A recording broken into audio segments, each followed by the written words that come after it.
എന്നാൽ പിന്നെ കുറച്ച് ചോറൊക്കെ കഴിച്ചു കേട്ടോ. പറയും വേണ്ട ഡോക്ടറെ, ഇത് സുഖമാണ്, എൻ്റെ വേദന പോയി, നീര് പോയി, ക്ഷീണം മാറി, ഷുഗർ കൺട്രോളായി, പുകച്ചിൽ മരവിപ്പൊക്കെ മാറി, എൻ്റെ ഗ്യാസിൻ്റെ പ്രശ്നം എൻ്റെ ഏറ്റവും വലിയ പ്രശ്നമായിരുന്നു, അത് ഫുള്ളായിട്ട് ക്ലിയറായി. അപ്പം നമ്മൾ ചെയ്യുന്നത് എന്താ, ഒരു ലൈഫ് സ്റ്റൈൽ പറഞ്ഞു കൊടുത്തേച്ച് ചെയ്യിപ്പിച്ചിട്ട് അതിൻ്റെ എക്സ്പീരിയൻസ് വരുമ്പോൾ മാത്രമേ അവർക്കത് ഉൾക്കൊള്ളാൻ പറ്റത്തുള്ളൂ.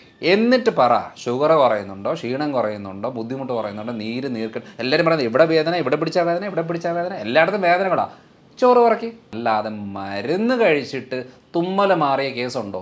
മരുന്ന് കഴിക്കും, തുമ്മൽ കുറയും, നിർത്തുമ്പോൾ തുമ്മലുണ്ടാവും. ഷുഗറിന് ഗുളിക കഴിച്ച് ഷുഗർ കുറയും, നിർത്തുമ്പം വീണ്ടും കൂടും. അപ്പം റൂട്ട് കോസ് മനസ്സിലാക്കി ക്ലിയർ ആക്കി കഴിഞ്ഞാൽ ഈസി ആയിട്ട് നിസ്സാരമായിട്ട് ക്ലിയർ ആക്കുന്ന കുറച്ച് കാര്യങ്ങളാണ്.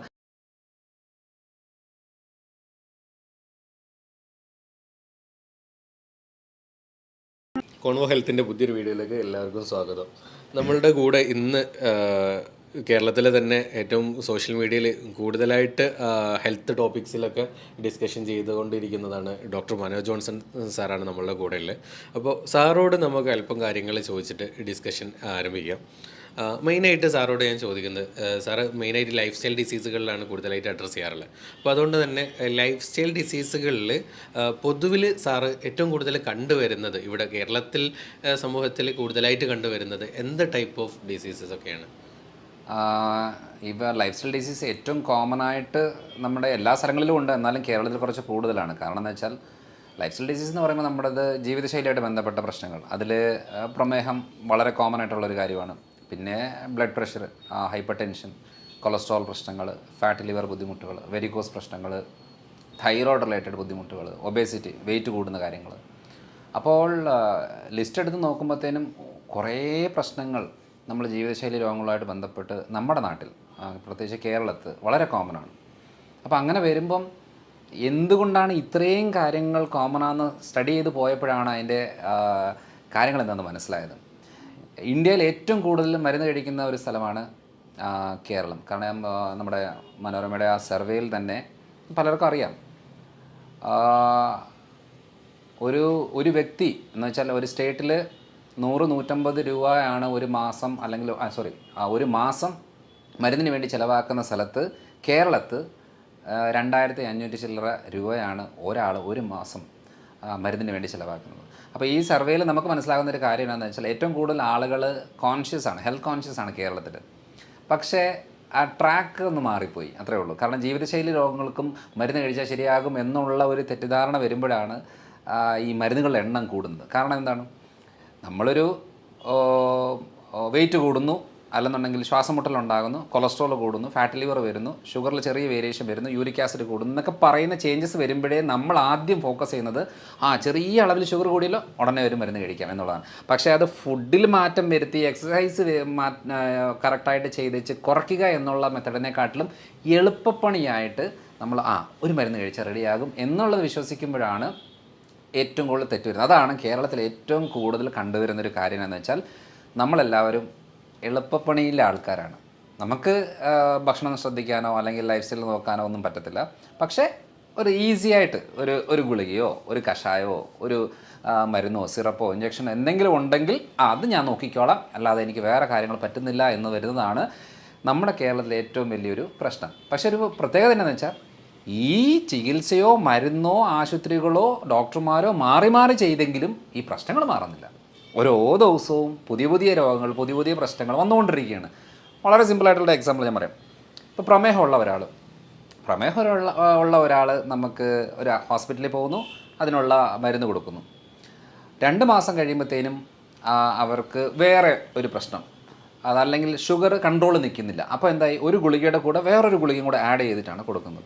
അപ്പോൾ അങ്ങനെ പോകുന്ന സമയത്തും പറയുന്ന കാര്യം എന്താ, കുഴപ്പമില്ല, നിങ്ങളൊന്നും പേടിക്കേണ്ട, നമ്മളിത് ഈ ഒരു ഡോസ് കൂട്ടുക ശരിയാകും. ഇങ്ങനെ 3-4 മരുന്നുകൾ കഴിഞ്ഞേച്ച് ഇൻസുലിനിലേക്ക് കയറി വന്നു കഴിയുമ്പോൾ ഒരു നേരം മതി എന്ന് പറഞ്ഞ് തുടങ്ങിയിട്ട് 2-3 തവണ ഡോസുകൾ ഇങ്ങനെ കൂട്ടിക്കൂട്ടി പോകുമ്പോൾ ജീവിതശൈലി രോഗങ്ങളുള്ള ഒരാൾ ജീവിതശൈലി മാത്രം ഫോക്കസ് ചെയ്യാതെ മരുന്നുകളിലേക്ക് വരുമ്പോൾ, അല്ലെങ്കിൽ ഭക്ഷണം ശ്രദ്ധിക്കാതെ മരുന്നുകളിലേക്ക് വരുമ്പോൾ ഡാമേജ് കൂടും. ശ്രദ്ധിച്ചിട്ടുണ്ടോ? ഷുഗറുള്ള ആളുകൾക്ക് ഷുഗർ കൺട്രോൾ ആയിരിക്കും, കാരണം എന്താ, മരുന്നെടുക്കുന്നു. പക്ഷേ കാലിന് പുകച്ചിൽ, മരവിപ്പ്, മസിൽ കയറ്റ പ്രശ്നങ്ങൾ, കാഴ്ച മങ്ങി വരുന്ന ബുദ്ധിമുട്ടുകൾ, ചില ആളുകളുടെ ഷോൾഡർ സ്റ്റിഫായിരിക്കും, ചിലപ്പം എന്തെങ്കിലും ജോലി ചെയ്യുന്നതിൻ്റെ ഭാഗമായിട്ട് ഭയങ്കരമായിട്ടും വേദന തുടങ്ങും, കൈ പൊങ്ങാൻ പറ്റാത്തൊരവസ്ഥ വരും. ഭൂരിഭാഗം ആളുകളിലും സംഭവിക്കുന്ന പുരുഷന്മാരിൽ ഉദ്ധാരണക്കുറവുണ്ടാകും. അപ്പം നമ്മൾ ഈ പറയുന്ന കാര്യങ്ങളെല്ലാം ബ്ലോക്കുകളാണ്, അതായത് ശരീരത്തിലെ രക്തക്കുഴലുകൾക്കെല്ലാം ബ്ലോക്കാണ്.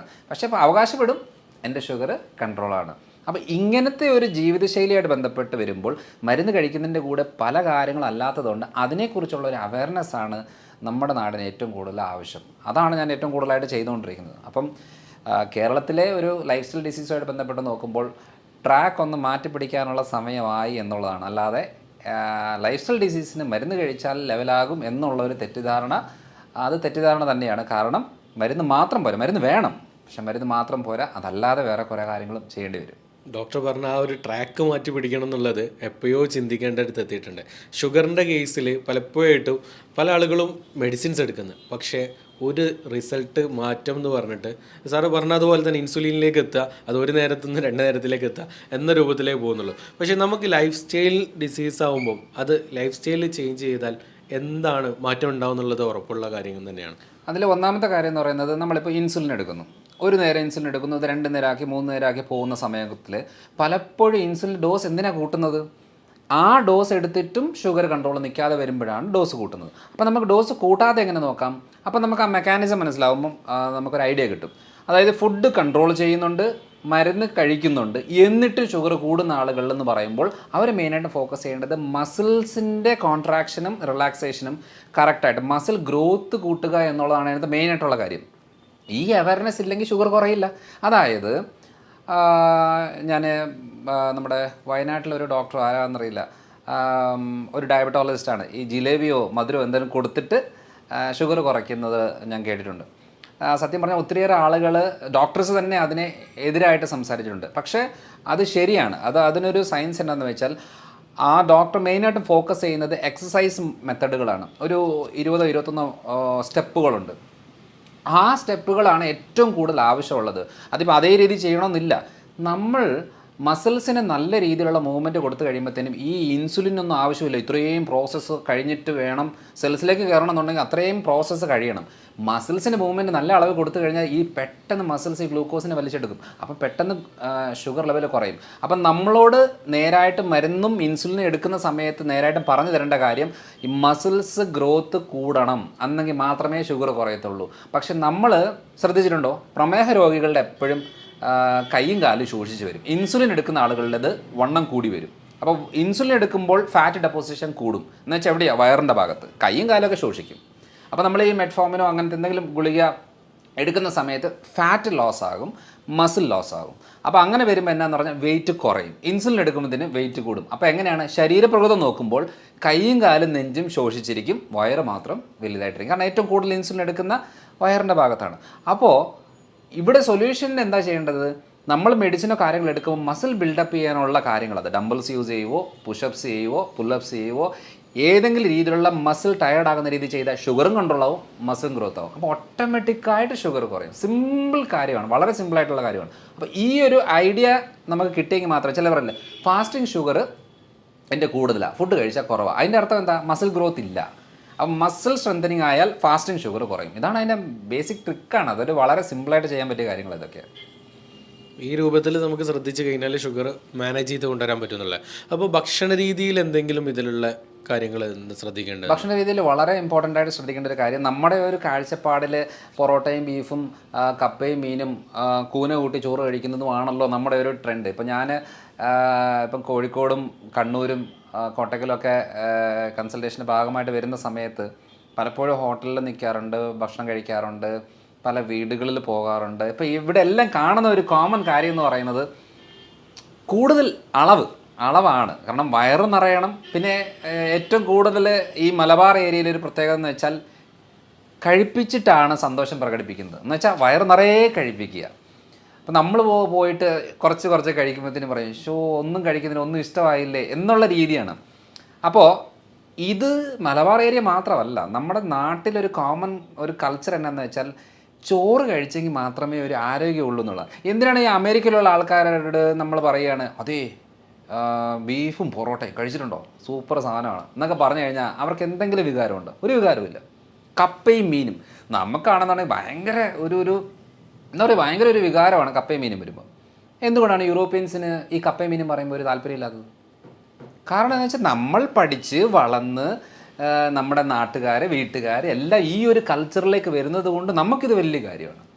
അപ്പോൾ ആ ഒരു വലിയ കാര്യമായുള്ള സംഭവം നമ്മൾ പറയണത് നമ്മുടെ ഒരു സ്ഥലത്ത് നിന്നുകൊണ്ട് നമ്മൾ പറയണത് ഇതാണ് ഏറ്റവും നല്ല ഫുഡ് എന്ന് പറയുമ്പം, അപ്പം നമ്മളൊരു അത് അടപ്പിച്ചെടുത്താൽ പ്രശ്നമാണ്. മുഴകളുണ്ടാകും, ഫാറ്റ് ലിവർ ഉണ്ടാകും, തൈറോയ്ഡ് തുടങ്ങും, പ്രമേഹം തുടങ്ങും, ബ്ലോക്ക് ഉണ്ടാകും, വെയിറ്റ് കൂടും എന്നൊക്കെ പറയുമ്പം അത് ഉൾക്കൊള്ളാൻ നമുക്ക് ഭയങ്കര ബുദ്ധിമുട്ടാണ്. കാരണം നമുക്ക് ഇഷ്ടമുള്ള സാധനം അത്. അപ്പോൾ അങ്ങനെ ഒരു ഭക്ഷണത്തിലേക്ക് നമ്മൾ ഡൈവേർട്ട് ചെയ്തെങ്കിൽ മാത്രമേ കാര്യമുള്ളൂ. ഇപ്പം ഒരു ഭക്ഷണം നമ്മൾ കഴിക്കുമ്പോൾ രാവിലെ നമുക്ക് ഇഡ്ഡലി ദോശ പുട്ട് ആണല്ലോ കോമൺ ആയിട്ട് നമ്മുടെ ഡയറ്റിലൊക്കെ വരുന്നത്. അതേപോലെ ഉച്ചയ്ക്ക് ചോറ് കറികളൊക്കെ ആയിട്ട്, രാത്രിയിൽ ചിലപ്പോൾ ചപ്പാത്തിയോ പൊറോട്ടയോ അല്ലെന്നുണ്ടെങ്കിൽ അങ്ങനെ എന്തെങ്കിലുമൊക്കെ ആയിട്ട്. അപ്പോൾ അങ്ങനെ പല ടൈപ്പ്. അപ്പോൾ ഏറ്റവും കൂടുതൽ ഇപ്പം കണ്ടുവരുന്നത് നമ്മുടെ കുഴിമന്തി, ബിരിയാണി ഐറ്റംസ്, നമ്മുടെ ബാർബിക്യൂ, അൽഫാം രീതികൾ, ഇതൊക്കെയാണ് കോമൺ ആയിട്ട് വരുന്നത്. അപ്പം നമ്മൾ നോക്കുമ്പം ഇപ്പോൾ ഫോർ എക്സാമ്പിൾ നമ്മളിപ്പോൾ ഒരു ബാർബിക്യൂ കഴിക്കുകയാണ് അല്ലെങ്കിൽ അൽഫാം കഴിക്കുകയാണ്. അൽഫാം കഴിക്കുന്ന സമയത്ത് സാലഡ് കൂട്ടിയാണ് കഴിക്കുന്നതെങ്കിൽ ഷുഗർ കൂടത്തേയില്ല, സേഫാണ്. പക്ഷേ അൽഫാം കഴിക്കുന്ന സമയത്ത് നമ്മൾ ഈ കുബൂസും പൊറോട്ടയും ചപ്പാത്തിയും ആണ് കഴിക്കുന്നതെങ്കിൽ ഷുഗർ പെട്ടെന്ന് കൂടും. അപ്പോൾ നമുക്ക് ഷുഗറുള്ള ആളുകൾക്ക് ഏറ്റവും കുറവ് ഷുഗറായിട്ട് ഫുഡിലുള്ളത് വെജിറ്റബിൾസ്, പച്ചക്കറികളാണ്, ഇലക്കറികൾ. പിന്നെയുള്ളത് നോൺ വെജ് ഐറ്റംസ്, ഇറച്ചി, മീൻ, മുട്ട ഐറ്റംസ്. ഇതൊക്കെ എന്ന് പറഞ്ഞൊരു 30-40% ഉള്ളിലാണ് ഗ്ലൂക്കോസ് ലെവലൊക്കെ ഉള്ളത്. പിന്നെ നമുക്ക് പഴവർഗ്ഗങ്ങളിൽ നമ്മൾ ഏറ്റവും കൂടുതൽ തെറ്റിദ്ധാരണ എന്ന് പറഞ്ഞാൽ ഷുഗറുള്ള രോഗികൾക്ക് ഈ പഴങ്ങൾ അത്ര നല്ലതല്ല എന്ന രീതിയിൽ. ശരിയാണ്, നമുക്ക് ഏറ്റവും കൂടുതൽ എന്താ പറയുക, ചക്കപ്പഴം, മാങ്ങപ്പഴം, ഏത്തപ്പഴം, നല്ല പഴുത്ത ഏത്തപ്പഴം എന്നൊക്കെ പറയുന്നത് ഷുഗർ കൂട്ടാനുള്ള ഫ്രൂട്ട്സാണ്. പക്ഷേ പപ്പായ, പേരയ്ക്ക, apple, mosambi, orange, Musk melon എന്നൊക്കെ പറയുന്ന പല ടൈപ്പ് ഫ്രൂട്ട്സ്, ചെറുപഴം, ഇതൊക്കെ എന്ന് പറയുന്നത് ഷുഗർ രോഗികൾ നിർബന്ധമായിട്ടും കഴിക്കണം. കാരണം പ്രമേഹമുള്ള ആളുകളിൽ ഏറ്റവും കൂടുതൽ ഡാമേജ് വരുന്നത് ഹാർട്ട് റിലേറ്റഡ് ബ്ലോക്കുമായിട്ട് ബന്ധപ്പെട്ടോ അറ്റാക്കോ സ്ട്രോക്കോ ആണ് അവരുടെ കോംപ്ലിക്കേഷൻ മെയിനായിട്ട്, അല്ലെങ്കിൽ കിഡ്നി റിലേറ്റഡ്. അപ്പോൾ ഈ അറ്റാക്കും സ്ട്രോക്കും ഒക്കെ നമുക്ക് പ്രിവെൻറ്റ് ചെയ്യണമെന്നുണ്ടെങ്കിൽ നമുക്ക് നല്ല ആൻറ്റി ഓക്സിഡൻസ് വേണം. അപ്പം വൈറ്റമിൻസ് മിനറൽസ് കൂടുതലുള്ളത് പഴവർഗ്ഗങ്ങളിലാണ്. അപ്പം എന്താ ഷുഗർ കൂടുമെന്ന് പറഞ്ഞാൽ ഇത് മാറ്റി വെച്ചിട്ട് നോർമലായിട്ടുള്ള കാര്യങ്ങൾ എടുക്കുമ്പോൾ എന്നാ സംഭവിക്കുന്നത് വെച്ചാൽ ഹാർട്ട് റിലേറ്റഡ് ആയിട്ടുള്ള ബ്ലഡ് വെസൽ റിലേറ്റഡ് ആയിട്ടുള്ള പ്രശ്നങ്ങൾ തുടങ്ങും. അതുകൊണ്ട് ഇങ്ങനത്തെ ഫുഡ് ഉൾപ്പെടുത്തണം സത്യം പറഞ്ഞാൽ. അപ്പോൾ എന്താ ചെയ്യേണ്ടത്, മെയിൻ ഫുഡ് ഈ നല്ല പഴുത്ത ചക്ക കഴിക്കാതിരിക്കുകയാണ് നല്ലത്.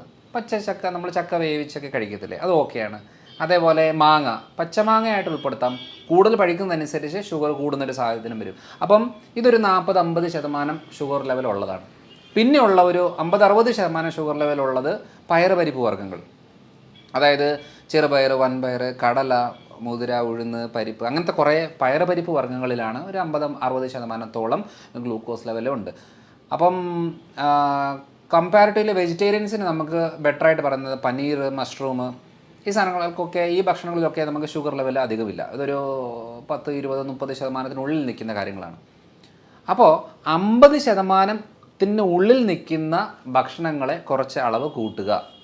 ഇനി 50% നിന്ന് കൂടുതലുള്ള ഭക്ഷണങ്ങളുണ്ട്. ഇപ്പോൾ ഓട്സ് ഒരു 60-65-70 ആ റേഞ്ചിലാണ് ഓട്സിനകത്ത് ഗ്ലൂക്കോസ് ലെവൽ വരുന്നത്. ഒരു 70-75 വരെ മില്ലറ്റ്സ്, നമ്മുടെ റാഗി, തിന, ചാമ എന്നൊക്കെ പറയുന്ന ഇതിലെല്ലാം വരും. പിന്നെ ഒരു 75-80 ഉള്ളിലാണ് അരി, ഗോതമ്പൊക്കെ വരുന്നത്. കാരണം പലപ്പോഴും പറയാറുണ്ട് ഈ ഷുഗർ ആയതുകൊണ്ട് ഞാൻ ചോറ് മാറ്റി ചപ്പാത്തി ആക്കി എന്ന് പറയാറുണ്ട്. എൻ്റെ അർത്ഥം അതിന് പ്രത്യേകിച്ച് വലിയ മെച്ചമൊന്നുമില്ല. 3 ചപ്പാത്തി കഴിക്കുന്നതും 2 തവി ചോറ് കഴിക്കുന്നതൊക്കെ ഏകദേശം സെയിമാണ്. കാരണം ഇതിൻ്റെ കണ്ടൻറ്റ് ഏകദേശം സെയിം ഒക്കെ തന്നെയാണ്. ഒരു ചപ്പാത്തിയിൽ ഒതുക്കുമായിരുന്നെങ്കിൽ ശരിയായിരുന്നു നമ്മൾ പറയാം. അത് പിന്നെ ചോറ് കുറച്ചാലും ഓക്കെയാണ്, ചപ്പാത്തി തന്നെ കഴിക്കണം നിർബന്ധമില്ല. അപ്പോൾ ഈ ഒരു അളവിലാണ്. പിന്നെ ഒരു 80% ഉള്ളത് ഈ കിഴങ്ങ് വർഗ്ഗങ്ങളിലാണ്. ഈ പ്രത്യേകിച്ചും ഈ കപ്പ, നമ്മുടെ കോട്ടയം പാല ഭാഗത്തൊക്കെ കപ്പ എന്ന് പറയുന്നത്. അപ്പോൾ ഈ ടപ്പിയോക്ക കപ്പ എന്ന് പറയുന്നത് ഹൈ ഷുഗർ കണ്ടൻറ്റാണ്. പിന്നെ ചേമ്പ്, ചേന, കാച്ചിൽ എന്നൊക്കെ പറയുന്നത് കപ്പയുടെ അത്രയില്ല, പക്ഷേ കമ്പാരിറ്റീവ് ബെറ്ററാണ്. പക്ഷേ കിഴങ്ങ് വർഗ്ഗങ്ങളിൽ ഏറ്റവും നല്ല ഒരു ഭക്ഷണം എന്ന് പറയുന്നത്, നമ്മൾ ഏറ്റവും കൂടുതൽ പ്രൊമോട്ട് ചെയ്യുന്നൊരു കാര്യം എന്ന് പറയുന്നത് മധുരക്കിഴങ്ങാണ്. മധുരക്കിഴങ്ങ് നമ്മുടെ ഈ പറയുന്ന കഴിക്കുമ്പോൾ ചെറിയൊരു മധുരം തോന്നുമെന്നുണ്ടെങ്കിലും ഈ കപ്പയുടെ അത്രയും ഡേഞ്ചർ അല്ല. അപ്പം അത് ഷുഗർ ഉള്ളവർക്കും കുറച്ച് അളവിൽ കഴിക്കുന്നതുകൊണ്ട് യാതൊരു കുഴപ്പവും ഇല്ല.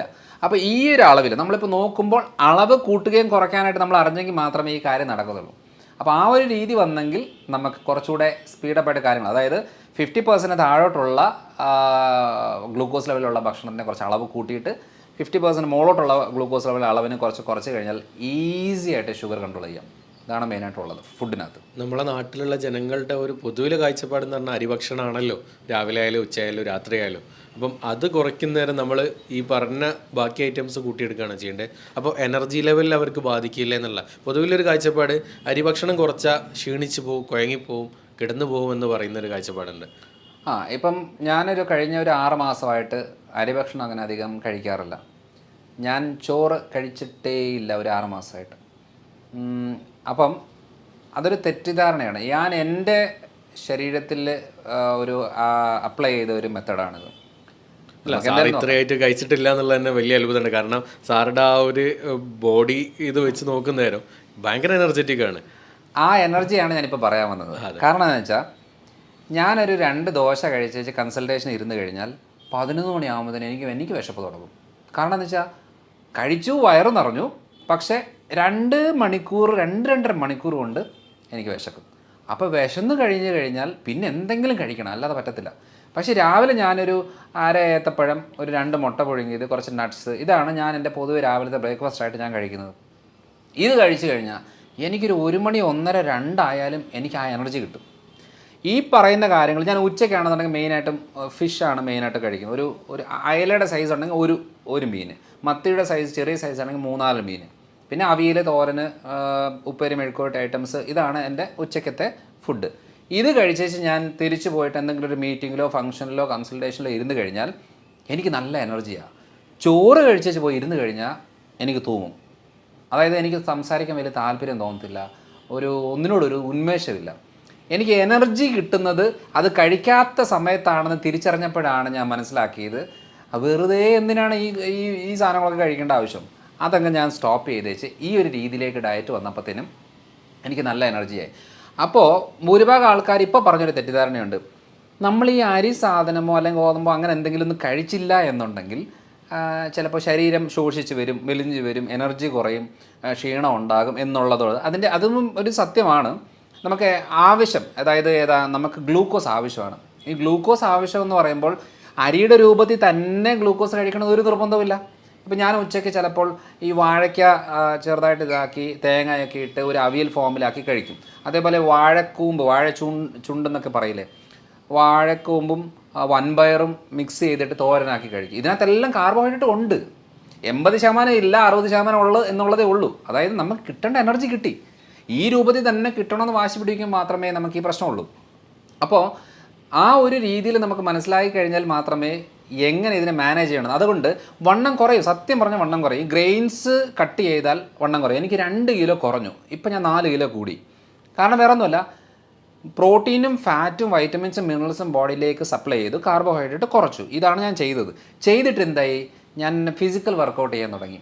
അതായത് ഒരു ദിവസം ഞാനൊരു 3/4 മണിക്കൂർ ജിം വർക്കൗട്ടുകൾ വീട്ടിൽ തന്നെ, അല്ലാതെ ജിമ്മിൽ പോയിട്ട് നമ്മൾ ഇതുണ്ട്, കുറച്ച് പുഷപ്സ്, ഡംബിൾസ് ചെയ്യുന്നത്, അതേപോലെ കുറച്ച് സ്ട്രെച്ചിങ് കാര്യങ്ങൾ, ബെഞ്ച് പ്രസ്, അങ്ങനത്തെ 3-4 കാര്യങ്ങൾ ഞാൻ ഒരു 3/4 മണിക്കൂർ കൊണ്ട് ചെയ്തു വന്നു. അന്നേരം എന്താ സംഭവിക്കുന്നത് വെച്ചാൽ മസിൽ കുറച്ച് ഗ്രോത്ത് ആകാൻ തുടങ്ങി. നമ്മളെപ്പോഴാണ് ഭക്ഷണം നിയന്ത്രിച്ച് മസിലിന് വർക്കൗട്ട് കൊടുത്തില്ലെന്നുണ്ടെങ്കിൽ എന്താ സംഭവിക്കുന്നത്, നമ്മൾ മെലിഞ്ഞ് ശോഷിച്ച് വണ്ണം കുറഞ്ഞ് വരും, ക്ഷീണം ഉണ്ടാവും. നമ്മൾ പ്രോട്ടീനും ഫാറ്റും വൈറ്റമിൻസും മിനറൽസും കുറച്ച് കാർബ്സും ഒക്കെ സപ്ലൈ ചെയ്തിട്ട് ഫിസിക്കൽ വർക്കൗട്ട് ഒന്ന് കൂട്ടിക്കഴിഞ്ഞാൽ ബോഡി നമുക്ക് മെയിൻറ്റെയിൻ ചെയ്യാൻ പറ്റും. ഇല്ലെങ്കിൽ എന്നാ സംഭവിക്കുന്നത് വെച്ചാൽ, ഇപ്പം കോമണായിട്ട് പറയുന്ന പോലെ ഇതൊന്നും കഴിച്ചില്ലെന്നുണ്ടെങ്കിൽ ഭക്ഷണമായിട്ട് കൂട്ടത്തേ ഇല്ല. പലപ്പോഴും കൺസൾട്ടേഷൻ വരുമ്പം 2 ആഴ്ച കഴിഞ്ഞ് വരുമ്പം നമ്മൾ ചോദിക്കും, എന്നാ ഉണ്ട്, നല്ല മാറ്റമുണ്ട്, കുഴപ്പമൊന്നുമില്ല, പിന്നെ ഞാൻ ഭക്ഷണം ഒന്നും ഇല്ല, ഞാൻ പട്ടിണിയാണ് ശരിക്കും പറയാം. അപ്പോൾ ഞാൻ ചോദിക്കും, രാവിലെ എന്താ കഴിക്കുന്നത്? രാവിലെ ഡോക്ടർ പറഞ്ഞ പോലെ കുറച്ച് ഏത്തപ്പഴം കുറച്ച് കഴിക്കും, കുറച്ച് മുട്ട ഓംലെറ്റ് ആക്കി കഴിക്കും എന്നൊക്കെ പറയും. ഓ ശരി. 11 മണിക്കോ 11 മണിക്കോ ഒരു പേരയ്ക്കോ അങ്ങനെ എന്തെങ്കിലും കഴിക്കും. ഉച്ചയ്ക്ക് കുറച്ച് മീനും കറികളൊക്കെ ആയിട്ട് കഴിക്കും. രാത്രി ഞാൻ സൂപ്പും വെജിറ്റബിൾസോ അല്ലെങ്കിൽ കുറച്ച് ചിക്കനോ അങ്ങനെ എന്തെങ്കിലും ആയിരിക്കും കഴിക്കുന്നത്. അപ്പോൾ ഞാൻ ചോദിച്ചു, നിങ്ങൾ പട്ടിണിയാന്ന് പറഞ്ഞതോ? അല്ല, ചോറ് ഇല്ലല്ലോ, ചോറ് ഞാൻ ഇപ്പോൾ 15 ദിവസമായിട്ട് ചോറ് കഴിക്കാതെ.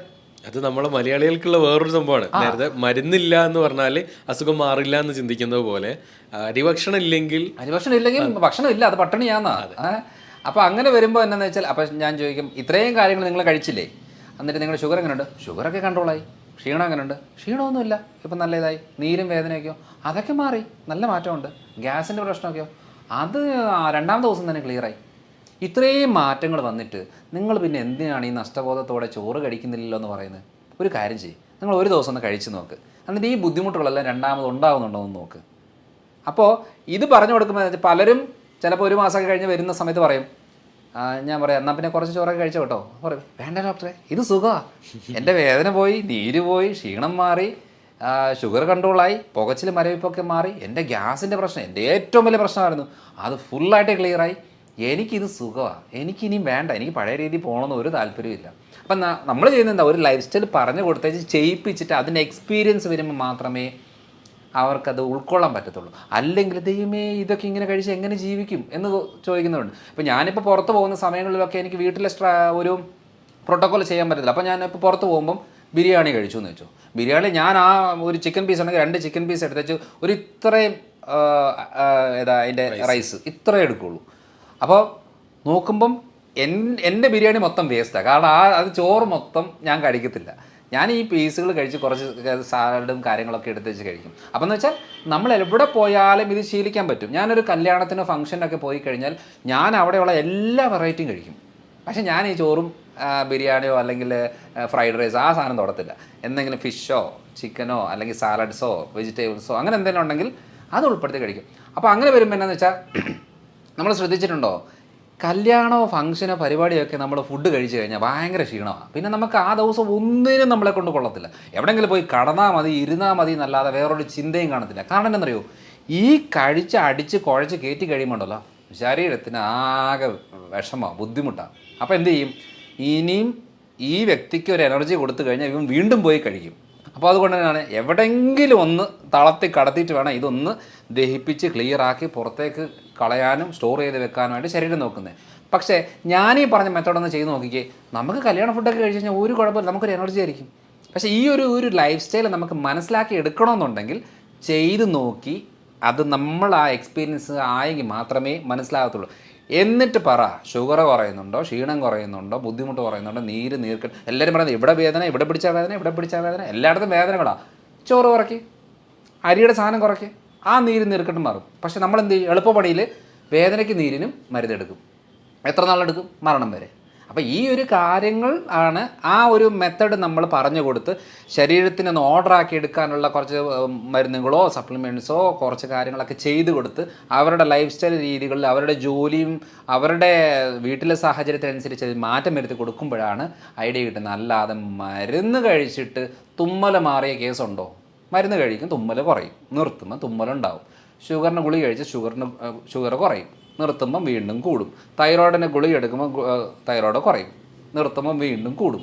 കൊളസ്ട്രോളിന് ഗുളിക എടുക്കുമ്പോൾ കൊളസ്ട്രോൾ കുറയും, നിർത്തുമ്പം വീണ്ടും കൂടും. കാരണം എന്താ, ഇവിടെ സംഭവം ഒന്നും ശരിയാകുന്നില്ല. പ്രശ്നം ഉണ്ടാകുന്നതെല്ലാം കുറച്ച് കൊണ്ടുപോയിക്കൊണ്ടിരിക്കുകയാണ്. അപ്പം റൂട്ട് കോസ് മനസ്സിലാക്കി ക്ലിയർ ആക്കി കഴിഞ്ഞാൽ ഈസി ആയിട്ട് നിസ്സാരമായിട്ട് ക്ലിയർ ആക്കുന്ന കുറച്ച് കാര്യങ്ങളാണ്. അതാണ് ഇപ്പോൾ ഞാൻ കാലങ്ങളായിട്ട് ചെയ്തുകൊണ്ടിരിക്കുന്നൊരു രീതി. ഇതാണ് നമ്മൾ ഭക്ഷണക്രമത്തിൽ മനസ്സിലാക്കേണ്ട ഒരു കാര്യം. അപ്പോൾ നമ്മൾ ഈ ചിക്കനും ബീഫ് കഴിക്കുന്ന സമയത്ത് കൊളസ്ട്രോൾ കൂടുമെന്ന് പറയുന്നതിൽ എന്താണ് ശരിക്കും? ശരിയാ, നമ്മളിപ്പം റെഡ് മീറ്റ്സ് അത്ര നല്ലതല്ല കണ്ടിന്യൂസ് ആയിട്ട് എടുക്കുന്നത്. പക്ഷേ ഈ പറഞ്ഞ വറുത്ത് കോരി എടുക്കുന്ന അളവിലാണ് നമുക്ക് ഏറ്റവും കൂടുതൽ പ്രശ്നം വരുന്നത്. പക്ഷേ നമ്മളിപ്പോൾ ഒരു ബീഫ് കറി അല്ലെങ്കിൽ ബീഫ് കുറച്ച് വഴറ്റി ഒലത്തി എടുക്കുന്ന രീതിയിലേക്ക് വന്നു കഴിഞ്ഞാൽ വലിയ കുഴപ്പമില്ല. പിന്നെ ഈ ഗ്രിൽഡായിട്ട് കൂടുതൽ എടുക്കുമ്പോൾ നമുക്ക് പലപ്പോഴും ഈ ഗ്രിൽഡ് ഐറ്റംസ് ആൽഫാം ബാർബിക്യൂ എന്ന് പറയുമ്പോൾ അടുപ്പിച്ച് കുറേ നാൾ എടുക്കുമ്പം അത് കോളോൺ ക്യാൻസർ റിലേറ്റഡ് ആയിട്ടുള്ള പ്രശ്നങ്ങൾ ഉണ്ടാക്കാനുള്ള സാധ്യത കൂടുതലാണ്. അപ്പം ഞാനും ബീഫും പോർക്ക് അല്ലെങ്കിൽ മട്ടൺ അങ്ങനെ കഴിക്കുന്ന ഒരാളാണ്. ചിക്കൻ എന്ന് പറയുന്ന വൈറ്റ് മീറ്റാണ്, ബാക്കിയെല്ലാം ഒരു റെഡ് മീറ്റാണ്. അപ്പം വൈറ്റ് മീറ്റ്സ് ആണ് കമ്പാരിറ്റീവ്ലി ബെറ്റർ. പക്ഷേ ഈ ചിക്കൻ ആണെങ്കിലും വറുത്ത് കോരി എടുക്കുമ്പോഴാണ് പ്രശ്നം. അല്ലാതെ നോർമലായിട്ട് കഴിക്കുന്ന ഗ്രില്ലായിട്ടോ അല്ലെങ്കിൽ വഴറ്റിയെടുക്കുകയോ കറി വെക്കുകയോ പെരളനാക്കുകയോ അങ്ങനെ കഴിക്കുന്നത് കൊണ്ട് വലിയ കുഴപ്പമില്ല. പക്ഷെ അത് ഒരു ഡെയിലി യൂസിലേക്ക് വരുമ്പോൾ നമ്മുടെ ശരീരത്തിന് പറ്റുമോ ഇല്ലയോ എന്ന് നോക്കാതെ നമ്മൾ സപ്ലൈ ചെയ്തുകൊണ്ടിരിക്കുമ്പോൾ മാത്രമാണ് പ്രശ്നം. ഇപ്പം ഫോർ എക്സാമ്പിൾ നമ്മൾ റെഡ് മീറ്റ്സ് അല്ലെന്നുണ്ടെങ്കിൽ ചിക്കൻ, ഫിഷ് അങ്ങനെ അല്ലെങ്കിൽ പയറുപരിപ്പ് വർഗ്ഗങ്ങൾ കഴിക്കുന്നതിൻ്റെ ഭാഗമായിട്ട് നമ്മൾ ഇടയ്ക്കൊരു ചെക്ക് ചെയ്ത് നോക്കണം. യൂറിക് ആസിഡ് കൂടുന്നുണ്ടോ, ക്രിയാറ്റിൻ കൂടുന്നുണ്ടോ, ജോയിൻസിനൊക്കെ വേദനയുണ്ടോ, സ്കിന്നിന് ഇറിറ്റേഷൻ ഉണ്ടോ, ഗ്യാസ് ആവുന്നുണ്ടോ, ആ നോക്കിയിട്ട് വേണം തീരുമാനിക്കാൻ എനിക്കിത് കഴിക്കാൻ പാടില്ലയോ എന്നുള്ളത്. കാരണം എന്ന് വെച്ചാൽ എൻ്റെ അടുത്തുള്ള ആൾ കഴിക്കുന്നു എന്ന് പറഞ്ഞാൽ നമ്മൾ കഴിക്കാൻ പറ്റത്തില്ല. അതുകൊണ്ട് പൊതുവേ ഇത് നല്ലത് മോശം എന്നുള്ളതില്ല. ഉണ്ടാക്കുന്ന രീതികൾ, കഴിക്കുന്ന രീതികൾ, ശരീരപ്രകൃതത്തിനനുസരിച്ചുള്ള അളവ്, ഇതൊക്കെയാണ് വളരെ ഇമ്പോർട്ടൻറ്റ്. ഇപ്പോൾ നമ്മൾ ജിമ്മിൽ പോകുന്നു, 10 പേര് ജിമ്മിൽ പോകുന്നു. ഈ 10 പേരിൽ ജിം ഇൻസ്ട്രക്ടർ പറയുന്നത് എന്താ? ജിം വർക്കൗട്ട് ചെയ്യുക, പ്രോട്ടീൻ പൗഡർ കഴിക്കുക, നന്നായിട്ട് മുട്ടയും ചിക്കനും കാര്യങ്ങളൊക്കെ കഴിക്കുക എന്ന് പറയും. പക്ഷേ ഇതിനകത്ത് ഏറ്റവും കൂടുതൽ ശ്രദ്ധിക്കേണ്ടത് എന്താ? ഈ 10 പേരിൽ എല്ലാവരുടെയും മാതാപിതാക്കൾ, അതായത് പേരൻസിൻ്റെ അവരുടെ കിഡ്നി ഹെൽത്ത് ഓക്കെ ആണോ, ഡയബറ്റിക് ഉള്ളവരാണോ? അപ്പം കൂടുതൽ ആൾക്കാരുടെ നമ്മൾ ശ്രദ്ധിക്കേണ്ടത് അപ്പനും അമ്മയ്ക്ക് ക്രിയാറ്റിൻ ലെവൽ കൂടുവോ, കിഡ്നി ഫെയിലിയർ വന്ന് മരിക്കുവോ, അറ്റാക്ക് വന്ന് മരിക്കുവോ ഒക്കെ ഉള്ള ആളുകളുടെ മക്കൾക്കും ആ ടെൻഡൻസി കൂടുതലാണ്. അപ്പോൾ ഇവർ ഈ പറയുന്ന പോലത്തെ രീതിയിൽ ചിക്കനും ഫിഷും അല്ലെന്നുണ്ടെങ്കിൽ പ്രോട്ടീൻ പൗഡറുകളും മുട്ടയും അങ്ങനെ കൂടുതൽ എടുത്തു കഴിഞ്ഞാൽ കിഡ്നി ഫെയിലിയർ ആവും. അപ്പോൾ ഇത് മനസ്സിലാക്കണമെന്നുണ്ടെങ്കിൽ നമ്മൾക്ക് പറ്റുമോ ഇല്ലയോ എന്നുള്ളതാണ് അറിയേണ്ടത്. അല്ലാതെ ഇപ്പം ഒരു സാധാരണ തെറ്റിദ്ധാരണ എന്നറിയോ, മുട്ട കഴിച്ചാൽ കൊളസ്ട്രോൾ, പ്രത്യേകിച്ച് മുട്ടയുടെ മഞ്ഞ, ഈ മഞ്ഞക്കറി കഴിക്കുമ്പോൾ കൊളസ്ട്രോൾ ഉണ്ടാകും എന്ന് പറയുന്നത്, ഇപ്പം ഞാൻ 10-11 കൊല്ലമായിട്ട് ഒരു ദിവസം മിനിമം 3-4 മുട്ട കഴിക്കും ഒരു ദിവസം.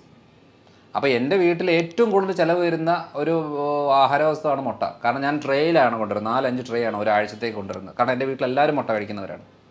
എൻ്റെ വീട്ടിൽ അങ്ങനെ അരിക്ക് ഉപയോഗമില്ല അധികം, പക്ഷേ മുട്ട കൂടുതൽ കഴിക്കും. പക്ഷേ എൻ്റെ കൊളസ്ട്രോൾ 135-140 ആ റേഞ്ചിലേ ഉള്ളൂ. ഇതുവരെ അതിൻ്റെ മുകളിലോട്ടും പോയിട്ടില്ല.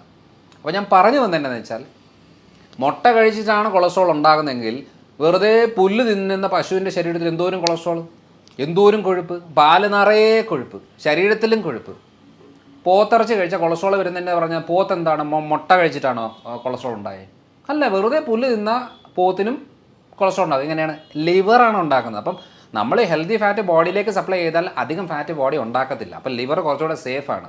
നമ്മൾ എന്ത് ചെയ്യുന്നു, ഇത് കൊഴുപ്പ് എന്ന് പറഞ്ഞാൽ മാറ്റി വെച്ച് നമ്മളുള്ള കാർബോഹൈഡ്രേറ്റ് മൊത്തം കഴിക്കുമ്പോൾ 3 ദോശ കഴിച്ചാൽ 1 ദോശ ഉപയോഗിക്കും, 2 ദോശ കൊഴുപ്പാക്കി ലിവർ കയറ്റി വെക്കും.